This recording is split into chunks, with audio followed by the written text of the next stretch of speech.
दोस्तों कैसे हैं आप सब। स्वागत है फिर से एक बार हमारे यूट्यूब चैनल रॉकी रिव्यू में। दोस्तों साल 2024 खत्म होने वाला है और भोजपुरी में इस बात को लेकर हमेशा से विवाद होते रहता है कि भोजपुरी में कौन ऐसा स्टार है जो सबसे ज़्यादा 100 मिलियन वाला व्यूज वाला गाना देता है। तो चलिए हम इस पर बात करते हैं कि 2024 में सबसे ज़्यादा 100 मिलियन वाला व्यूज वाला किस स्टार का गाना है। उससे पहले अगर हमारे चैनल पर आप नए हो तो सब्सक्राइब जरूर कीजिएगा, वीडियो अच्छा लगेगा तो लाइक जरूर कीजिएगा। तो चलिए आज पोल खोलते हैं कि कौन किसका गाना सबसे ज़्यादा व्यूज मिला है। अभी मजा आएगा ना भिड़ो।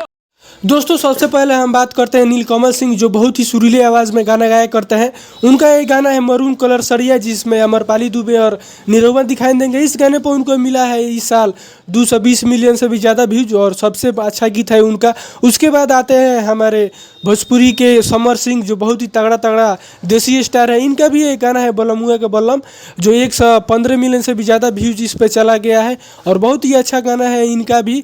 और उसके बाद हम बात करते हैं पवन सिंह, जो अपने आप को बोलते हैं कि हम ही हैं भोजपुरी के करता धरता। इनका एक ही गाना है सड़िया, जो आदिशक्ति फिल्म से रिलीज हुआ है और इस गाने पर गया है 135 मिलियन से भी ज़्यादा व्यूज गया है और मात्र एक ही गाना इनका 100 मिलियन के पास हुआ है। उसके बाद आता है हमारे भोजपुरी के असली king Khesari Lal Yadav, trending star जिनके नाम से जाना जाता है। और दोस्तों इनके नाम पर तीन गाना 100 मिलियन से ज़्यादा व्यूज जा चुका है। और एक गाना तो आप लोगों ने सुना ही होगा, नींबू खरबूजा बॉय, जिसने यूट्यूब ने सबसे ज़्यादा व्यूज वाला गाना घोषित कर दिया है भोजपुरी में। आप सबके प्यार आशीर्वाद से इस गाने पर 400 मिलियन व्यू जा चुका है।